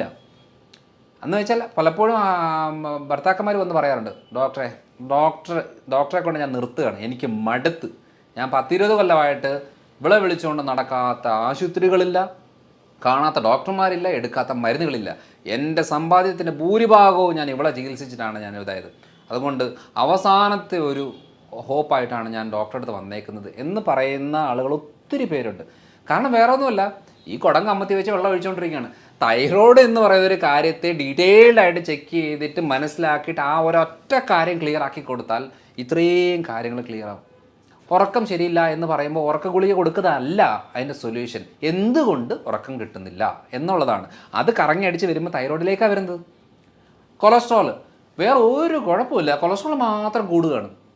അപ്പോൾ പലരും കണ്ടിട്ടുണ്ട് ഞാൻ വേറെ ഒന്നും മരുന്ന് എടുക്കുന്നില്ല, കൊളസ്ട്രോൾ എടുക്കുന്നത്. അങ്ങനെയാണെങ്കിൽ ഉറപ്പിച്ചത് തൈറോയിഡുമായിട്ട് ബന്ധപ്പെട്ട കാര്യമാണ്. അപ്പോൾ കൊളസ്ട്രോൾ മരുന്ന് എടുത്താൽ ഉടനെ കൊളസ്ട്രോൾ കുറയും, അല്ലാതെ പ്രശ്നം മാറത്തൊന്നുമില്ല. അപ്പം നമുക്ക് എന്ത് ചെയ്യുന്നത്, കൊളസ്ട്രോൾ അങ്ങനെ അടുപ്പിച്ച് കുറേ വലിയ ഡോസേജിൽ എടുത്തുകൊണ്ടിരുന്നാൽ നമുക്ക് ഹാർട്ടിൽ മസിൽ വീക്കാവും, ബ്ലഡ് വെസൽസിന് ഡാമേജ് വരും. അതുകൊണ്ടൊരു ചെറിയ ഡോസിലായി കൊളസ്ട്രോൾ എടുക്കുന്ന പോലല്ല. പിന്നെ കുറച്ച് കഴിയുമ്പോൾ കൊളസ്ട്രോൾ കൺട്രോൾ നിൽക്കുന്നില്ല, പിന്നെ 20 ഉള്ളത് 40 ആക്കി 80 ആക്കി എങ്ങനെ പോവും? അത് 100% നമ്മുടെ ഹെൽത്തിനെ വളരെ മോശമായിട്ട് ബാധിക്കും. അപ്പോൾ രണ്ടാമത്തെ കാര്യം എന്ന് പറയുന്നത് ബ്ലീഡിങ്. എത്ര സ്ത്രീകൾക്കാണെന്നറിയാവോ അവസാനം യൂട്രസ് എടുത്ത് കളയേണ്ട ഒരു അവസ്ഥ വരുന്നത്? വേറൊന്നുമല്ല, ബ്ലീഡിങ് നിൽക്കുന്നില്ല. ഒരു മാസത്തെ മെൻസ്ട്രേഷൻ എന്ന് പറയുന്നത് 10-15 ദിവസമൊക്കെയാണ്. ഒന്ന് കഴിഞ്ഞ ഉടനെ 10 ദിവസം കൊണ്ട് വീണ്ടും മെൻസ്ട്രേഷൻ തുടങ്ങുകയാണ്, ഈ മുഴകളുണ്ടാകുകയാണ്. അപ്പോൾ ഈ പറയുന്ന ബ്ലീഡിങ് നിൽക്കാനും മെൻസ്ട്രേഷൻ നോർമലാകാനും വേണ്ടി മരുന്ന് കഴിച്ചാൽ ആ പ്രശ്നം മാറില്ല. കാരണം അതിങ്ങനെ ആയുഷ്കാലം മുഴുവനും കിടക്കും. തൈറോയ്ഡ് കൺട്രോൾ ആയാൽ ഈ പ്രശ്നം മാറും. ഇതൊക്കെ നമ്മൾ ഈ സ്ഥിരം ചെയ്ത് വന്നപ്പോൾ മനസ്സിലായ ഒരു കാര്യമാണ്. അതുകൊണ്ടാണ് ഇത്രയും കോൺഫിഡൻ്റ് ആയിട്ട് പറയുന്നത്, നിങ്ങൾ തൈറോയ്ഡ് ബുദ്ധിമുട്ടുള്ളവർ കപ്പ കഴിക്കാൻ പാടില്ല, കാരണം കപ്പ കഴിച്ചാൽ മുഴ കൂടും. അപ്പം നമ്മൾക്ക് മുഴയുണ്ടോ ഇല്ലെന്നോ എനിക്ക് കുഴപ്പമൊന്നുമില്ലെന്ന് പറയുന്നതിന് മുമ്പ് തൈറോയിഡിൻ്റെ സ്കാൻ ചെയ്ത് നോക്കണം. നമ്മുടെ അടുത്ത് തന്നെ ഞാനിപ്പോൾ ഇത്രയും കൊല്ലങ്ങളായിട്ട് ചെയ്തതിനകത്ത് മനസ്സിലായ കാര്യം എന്ന് വെച്ചാൽ, ഞാനൊരു എൻഡോക്രൈനോളജിസ്റ്റ് അല്ല, ഞാനൊരു ലൈഫ് സ്റ്റൈൽ ഫിസിഷ്യനാണ്. പക്ഷേ കണക്ട് ചെയ്ത് പോകുമ്പം തൈറോയിഡിലേക്ക് വന്നിട്ട് എത്ര പേരുടെ തൈറോയ്ഡ് ക്യാൻസർ എന്നറിയോ കണ്ടുപിടിച്ചത്? അവർക്ക് അറിയത്ത് പോലുമില്ല. അപ്പോൾ പലരും ചോദിക്കണം എനിക്ക് മുഴയോ? അപ്പോൾ പറയുന്നത് ഇതൊക്കെ ഗ്രേഡ് ഒത്തിരി 10-15 കൊല്ലമായിട്ടുള്ള മുഴകളാണ്. അപ്പം നമ്മൾ സ്കാൻ ചെയ്യുമ്പോഴാണ് അയ്യോ ഇത്രയും കാലമായിട്ട് എനിക്ക് മുഴയുണ്ടായിരുന്നോ എന്നുള്ളതാണ്, ഷോക്കായിട്ടിരിക്കുകയാണ്. പല സാഹചര്യങ്ങളിലും പല കാര്യത്തിന് വേണ്ടി വരുന്നവരുടെ ഞാൻ ഭൂരിഭാഗം ആളുകൾക്കും വയറിൻ്റെ അബ്ഡോമിനൽ സ്കാനും തൈറോയ്ഡ് സ്കാനും ഇടും. അവരിഷ്ടമുള്ള സ്ഥലത്ത് പോയിട്ട് ചെക്ക് ചെയ്യുക എന്നുള്ളതാണ് പറയുന്നത്. അല്ലാതെ നമ്മുടെ അടുത്ത് വന്ന് ചെക്ക് ചെയ്ത് പുതിയ രോഗം കണ്ടുപിടിച്ച് അങ്ങനെ പരിപാടിയൊന്നുമില്ല. സ്കാൻ ചെയ്ത് വരുന്ന സമയത്താണ് നമുക്ക് കിട്ടുന്നത്. പലപ്പോഴും പല ആളുകളും ചെയ്യുന്നത് എന്തെന്നറിയോ, ബ്ലഡ് ടെസ്റ്റ് ചെയ്തിട്ട് കുഴപ്പമില്ല നോർമലാന്ന് പറഞ്ഞിരിക്കും, എനിക്ക് ഷുഗർ ഇല്ല, കൊളസ്ട്രോൾ ഇല്ല, തൈറോയ്ഡ് ഇല്ല, യൂറിക് ആസിഡ് ഇല്ല, ഒരു പ്രശ്നവുമില്ല, ഞാൻ ഓക്കെയാണ്. സ്കാൻ ചെയ്യുമ്പോഴാണ് ഗ്രേഡ് 3 ആയിരിക്കും ഫാറ്റി ലിവർ കിടക്കുന്നത്, യൂട്രസിലെ മുഴ നല്ല സൈസിലായിരിക്കും, ബ്രസ്റ്റിൽ മുഴയായിരിക്കും, തൈറോയിഡിൽ മുഴയായിരിക്കും. എന്ന് വെച്ചാൽ ശാരീരികമായിട്ടുള്ള ചേഞ്ചസ് വരുന്ന ഏരിയകൾ അത് സ്കാൻ ചെയ്താലേ കിട്ടത്തുള്ളൂ, അല്ലാതെ ബ്ലഡ് ചെക്ക് ചെയ്താൽ കിട്ടത്തില്ല. പലപ്പോഴും ഒരു കേസ് വന്ന് ഞാൻ കണ്ടേക്കുന്നത് എന്നാന്ന് വെച്ചാൽ അവരുടേത് ലിവർ സിറോസിസാണ്. അത് ലിവർ സിറോസിസ് എന്ന് പറയുന്ന ഒരു സുപ്രഭാതത്തിൽ ഉണ്ടാവത്തില്ല. അല്ലെങ്കിൽ എന്തെങ്കിലും ഹെവി ഡോസ് മരുന്നുകളോ എന്തെങ്കിലും എടുക്കുന്നതിൻ്റെ ഭാഗമായിട്ട് ചിലപ്പോൾ ഒരു 1-2 മാസം കൊണ്ട് വരുമായിരിക്കും. അല്ലെങ്കിൽ 10-20 കൊല്ലം എടുത്തിട്ട് ഉണ്ടാകുന്ന ഒരെണ്ണമാണ്. അപ്പോൾ ഞാൻ ചോദിച്ചു അവരുടെ അടുത്ത്, ഇതെങ്ങനെ ഒരു സുപ്രഭാതത്തിൽ വന്നേ, നിങ്ങൾ എന്തെങ്കിലും മരുന്നെടുക്കുന്നുണ്ടോ? ഞാൻ BP-ക്ക്, ഷുഗറിന്, കൊളസ്ട്രോൾ ഇതിന് മാത്രമേ മരുന്നെടുക്കുന്നുള്ളൂ, അല്ല ഈ ഇടയ്ക്ക് എങ്ങനെ സർജറിയോ കാര്യങ്ങളൊന്നും ചെയ്യുന്നു? ഒന്നും ചെയ്തിട്ടില്ല. പിന്നെ ഇതെങ്ങനെ ഉണ്ടാകുന്നത്? കാരണം 10-20 കൊല്ലത്തെ പഴക്കമുള്ള ഒരു ലിവർ പ്രശ്നമാണ് ഇന്ന് ഒരു സുപ്രഭാതത്തിൽ സ്കാൻ ചെയ്തപ്പോൾ കണ്ടുപിടിച്ചത്. അപ്പോൾ ഞാൻ ചോദിച്ചു, നിങ്ങൾ ലിവറൊക്കെ ചെക്ക് ചെയ്യാറില്ലായിരുന്നോ? എല്ലാ 3 മാസം കൂടുമ്പം ഞാൻ ചെക്ക് ചെയ്യാറുണ്ട്. അപ്പം ലിവർ ഫംഗ്ഷൻ എല്ലാം നോർമലാണ്. അതായത് SGPT, SGOT, ബിലിറൂബിൻ കാര്യങ്ങൾ, കൊളസ്ട്രോൾ എല്ലാം നോർമലാണ്. അപ്പം മനസ്സിലാക്കേണ്ട ഒരു കാര്യം എന്ന് വെച്ചാൽ, അപ്പം നിങ്ങൾ സ്കാനൊന്നും ചെയ്തില്ലേ? സ്കാൻ ചെയ്തില്ല. എല്ലാ 3 മാസം കൂടുമ്പം ഞങ്ങളുടെ റെഗുലർ ചെക്കപ്പിൻ്റെ ഭാഗമായിട്ട് ബ്ലഡ് ടെസ്റ്റ് ചെയ്ത് കൊണ്ടുപോകുമായിരുന്നു. അപ്പോൾ ഒരു കാര്യം മനസ്സിലാക്കണം, ബ്ലഡിൽ നോർമലാണെന്ന് പറഞ്ഞിട്ട് ഒരു കാര്യമില്ല. സ്കാൻ ചെയ്യുമ്പോഴാണ് അതിന് ഗ്രേഡുകൾ, ഗ്രേഡ് 1, ഗ്രേഡ് 2, ഗ്രേഡ് 3 കഴിഞ്ഞ് പിന്നെ ഫൈബ്രോസിസിലേക്ക് കയറി, സീറോസിസിൻ്റെ അതിൻ്റെയൊക്കെ സ്റ്റേജുകളുണ്ട്. ഇതെല്ലാം കഴിഞ്ഞ് അവസാനത്തേക്കാണ് സീറോസിസ് എന്ന് പറഞ്ഞ സ്റ്റേജ്. സീറോസിസ് വന്നു എന്ന് പറഞ്ഞ ഉടനെ എല്ലാം തീർന്നു എന്നല്ല, അതിനും ഗ്രേഡുണ്ട്. അടുത്ത ഗ്രേഡിലേക്ക് പോകാതിരുന്ന ആ പ്രശ്നം ഒക്കെയാണ്. അപ്പോൾ ഇതൊന്നും നമ്മൾ നോക്കാതെ പോകുമ്പോഴാണ് പ്രശ്നം. കാരണം നമ്മളിപ്പോൾ ആയുർദൈർഘ്യം കൂടുമല്ലേ, ആയുർദൈർഘ്യം കൂടുമ്പം ഓട്ടോമാറ്റിക്കായിട്ട് ഇങ്ങനത്തെ ബുദ്ധിമുട്ടുകളൊക്കെ വരും. അതുകൊണ്ട് ഞാൻ ചികിത്സിക്കുന്ന മേഖല എന്ന് പറയുന്നത് ജീവിതശൈലി രോഗങ്ങളുമായിട്ട് ബന്ധപ്പെട്ടതാണ്. ആ ജീവിതശൈലി രോഗങ്ങളിൽ ഏറ്റവും കോമൺ ആയിട്ട് കിടക്കുന്ന ഒരു കാര്യമാണ് പ്രമേഹം. പക്ഷേ ആ പ്രമേഹത്തിനെക്കാട്ടിലും കോമൺ ആളുകൾക്ക് ഞാൻ ഒരു 100 പേരെ ചികിത്സിച്ച 80 പേരുടെ പ്രശ്നവും അവർക്കറിയാത്ത കാര്യമായിരിക്കും. അത് കണക്ട് ചെയ്ത് വരുമ്പം തൈറോയിഡിലേക്കാണ് വരുന്നത്. തൈറോയ്ഡ് ക്ലിയർ ആക്കി കൊടുക്കുമ്പോഴത്തേനും ഉറക്കമില്ലാത്തവർക്ക് ഉറക്കം കുറയും, വേദന നീർക്കെട്ട് ഉള്ളവർക്ക് അത് കുറയും, സ്റ്റിഫ്നെസ് കുറയും, ക്ഷീണം മാറും, വെയിറ്റ് കുറയും, വെരിക്കോസ് ബുദ്ധിമുട്ടുകൾ കുറയും, ഗ്യാസിൻ്റെ പ്രശ്നം കുറയും. ഒത്തിരി കാര്യങ്ങൾക്ക് മാറ്റം വരുന്നത് ഈ ഒരൊറ്റ കാര്യം ചെയ്യുമ്പോഴാണ്. അതുകൊണ്ട് ഞാൻ ഏറ്റവും കൂടുതൽ ഡോക്ടേഴ്സിന് ട്രെയിൻ ചെയ്ത ഒരാളാണ്. അപ്പോൾ നമ്മുടെ കേരളത്തിലെ ഒരു 31ഓളം ഡോക്ടേഴ്സ് ഇപ്പോൾ ഈ ഇതിൽ നമുക്ക് ട്രെയിനിങ് കൊടുത്ത് അവരവരുടെ നാട്ടിൽ അവരവർ പ്രാക്ടീസ് ചെയ്യണം. എന്ന് വെച്ചാൽ പല പല മെഡിക്കൽ സിസ്റ്റമിലുള്ള ഡോക്ടേഴ്സാണ്. എന്ന് വെച്ചാൽ നമ്മൾ അറിഞ്ഞ ആ സത്യം നമ്മളിവരോട് പറഞ്ഞു കൊടുത്തേച്ച് അവർ ചെയ്യുമ്പോൾ എന്താണെന്ന് വെച്ചാൽ ഒത്തിരി ആളുകൾക്ക് അത് ബെനിഫിറ്റ് ആവും. ആയുർവേദ, ഹോമിയോ, ഇംഗ്ലീഷോ എന്ത് മരുന്ന് വേണമെങ്കിലും എടുത്തോട്ടെ, മെച്ചം കിട്ടണോ, റിസൾട്ട് കിട്ടണോ, ആ റൂട്ട് കോസ് മനസ്സിലാക്കി അവർക്ക് വേണ്ടുന്ന ഭക്ഷണക്രമങ്ങളും അവരുടെ ജീവിതശൈലിയിലും മാറ്റം വരുത്തിയെങ്കിൽ മാത്രമേ മെച്ചം കിട്ടുള്ളൂ. അല്ലെങ്കിൽ ചുമ്മാ മരുന്നും കഴിച്ച് നമുക്ക് അവകാശപ്പെടാം ആ ആശുപത്രി പോയി ഈ ഡോക്ടറെ കൊണ്ടെന്നുള്ള അവകാശപ്പെടാമെന്നല്ലാതെ ഒരു മെച്ചം കിട്ടത്തില്ല. അതുകൊണ്ട് കണക്ട് ചെയ്ത് നോക്കുമ്പോൾ തൈറോയിഡാണ്. എൻ്റെ ഒരു നിഗമനം ഒരു 5 കൊല്ലം കൊണ്ട് ഒരു 70% ആളുകളുടെയും പ്രശ്നം തൈറോയിഡിലേക്കാണ് വരുന്നത്. കാരണം അപ്പനും അമ്മയ്ക്ക് തൈറോയിഡ് ഉണ്ടോ മക്കൾക്ക് ഉറപ്പാണ്, പക്ഷേ ടെസ്റ്റ് ചെയ്തൊന്നും ആദ്യം കിട്ടത്തില്ല. അപ്പനും അമ്മയ്ക്കും തൈറോയിഡ് ഉണ്ടെങ്കിൽ മക്കൾക്ക് അവർ വണ്ണം കുറഞ്ഞിരിക്കും, അല്ലെങ്കിൽ വണ്ണം വെച്ചിരിക്കും, അല്ലെങ്കിൽ മുടി നന്നായിട്ട് കൊഴിയും, അല്ലെങ്കിൽ സ്കിന്നിന് പ്രശ്നം വരും, അല്ലെങ്കിൽ ടെൻഷൻ ലെവൽ കൂടും, അല്ലെങ്കിൽ പീരിയഡ്സിൻ്റെ ബുദ്ധിമുട്ട് വരും, ദഹന ബുദ്ധിമുട്ട് വരും. ഇത്രയും കാര്യങ്ങളിൽ അലർജി, ഇത്രയും കാര്യങ്ങളിൽ എന്തെങ്കിലും ഉണ്ടോ അപ്പനും അമ്മയ്ക്കും തൈറോയിഡ് ഉണ്ടോ മക്കളുടെ തൈറോയിഡ് ഉറപ്പിക്കാം. വെറുതെ ഈ പ്രശ്നങ്ങളൊക്കെ പറഞ്ഞു വെച്ചാൽ അതിന് ചികിത്സിച്ച് എഴുന്നോണ്ടിരുന്ന ഒരിക്കലും മാറത്തില്ല. കാരണം ഇന്നലെ ഞാനൊരു കൺസൾട്ട് ചെയ്ത കണ്ടീഷൻ 19 വയസ്സുള്ള പെങ്കൊച്ചാണ്. മാനസികമായിട്ടുള്ള ബുദ്ധിമുട്ടുണ്ട്. അതായത് ചെറിയ പ്രായം തൊട്ടേ ഈ തൈറോയിഡിൻ്റെ ഡാമേജ് വന്നിട്ട് അതിൻ്റെ ഭാഗമായിട്ട് ബുദ്ധി വളർച്ച മുരടിക്കുകയും അതിൻ്റെ ഭാഗമായിട്ടുള്ള ബുദ്ധിമുട്ട് എല്ലാം അനുഭവിക്കുന്നുണ്ട്. പക്ഷേ സ്ഥിരമായിട്ട് സൈക്യാട്രി മെഡിസിനുകൾ ഇങ്ങനെ എടുത്ത് പൊയ്ക്കൊണ്ടിരിക്കുകയാണ്, അല്ലാതെ ഇതുവരെ തൈറോയിഡ് ചെക്ക് ചെയ്തിട്ടില്ല. അപ്പോൾ നമ്മൾ ആലോചിക്കേണ്ട കാര്യം എന്ന് വെച്ചാൽ ആരെങ്കിലും സ്വഭാവപരമായിട്ടുള്ള മാറ്റങ്ങൾ കാണിക്കുന്നുണ്ടോ എന്ന് വെച്ചാൽ ആരിശം, ഇറിറ്റേഷന്, വെറുതെ കരയുക, വെറുതെ ഒച്ച വെക്കുക, കുറച്ച് നേരം ബഹളം വെച്ചേച്ച് കുറച്ച് കഴിയുമ്പോഴത്തേനും ഞാൻ എന്തിനാ എങ്ങനെ ചെയ്തെന്നുള്ളത് പശ്ചാത്തപിക്കുക. നമുക്ക് ഒരു വ്യക്തിയെ ഇടപെടുമ്പോൾ അവർ എന്തിനാ ഇങ്ങനെ പെരുമാറുന്നതെന്നൊരു തോന്നൽ വരുന്നുണ്ടോ, ഉറപ്പിച്ചോ അവർക്ക് ഒന്നാ തൈറോയിഡ് അല്ലെങ്കിൽ വയറ്റിൽ പ്രശ്നം, ഈ 2 കാര്യങ്ങളിൽ ഉറപ്പായിരിക്കും. അത് ക്ലിയർ ആക്കിയാൽ ചിലപ്പോൾ അവരുടെ സ്വഭാവം മാറാൻ സാധ്യതയുണ്ട്. അല്ല ചിലർ പറയല്ലേ നേരത്തെ ഒരു കുഴപ്പമില്ലാത്ത ആളാണല്ലോ ഇപ്പം എന്താ ഇങ്ങനെ സ്വഭാവമൊക്കെ മാറുന്നത് എന്നൊക്കെ പറയുന്നില്ലേ. ഇതൊക്കെ തന്നെയാണ്. നമ്മൾ ട്രാക്ക് മനസ്സിലാക്കി കഴിഞ്ഞാൽ വളരെ എളുപ്പമാണ്. അതുകൊണ്ട് കേരളത്തിലെ ഇപ്പോഴത്തെ മെയിൻ പ്രശ്നം പ്രമേഹവും കാര്യങ്ങളൊന്നുമല്ല, തൈറോയിഡാണ്. കാരണം ഇതിനൊക്കെ ഒരാളോട് പറഞ്ഞാൽ മനസ്സിലാവില്ല ഈ പ്രശ്നങ്ങൾ. ഭാര്യയുടെ പ്രശ്നം ഭർത്താവിനോട് പറഞ്ഞാൽ മനസ്സിലാവില്ല. ഭാര്യ പറയണം എനിക്ക് വയ്യ, ക്ഷീണമാണ്, എന്നെക്കൊണ്ട് പറ്റുന്നില്ല എന്ന് പറയുമ്പോൾ ചോദിക്കും നിനക്കെന്താ കുഴപ്പം, നല്ല വണ്ണവും പൊക്കവും ഒക്കെ ആയിട്ടിരിക്കുന്ന ആളല്ലേ, നിനക്ക് എന്ത് ക്ഷീണം, ചുമ്മാതെ എനിക്ക് വേദനയാണ് ക്ഷീണമാണെന്ന് പറഞ്ഞാൽ മനസ്സിലാവില്ല. എനിക്ക് ഉറക്കം ക്ലിയർ അല്ല, എല്ലാവരും കിടന്ന് ഉറങ്ങുമ്പോൾ ഞാൻ ഉണർന്നിരിക്കുകയാണ് എന്ന് പറഞ്ഞാൽ മനസ്സിലാവില്ല.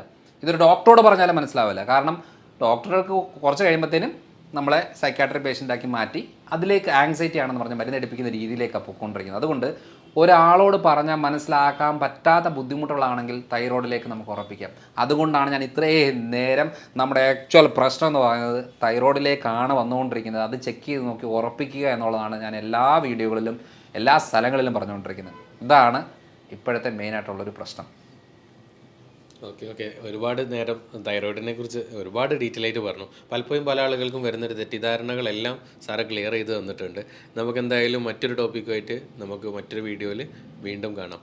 Thank you. Okay thank you.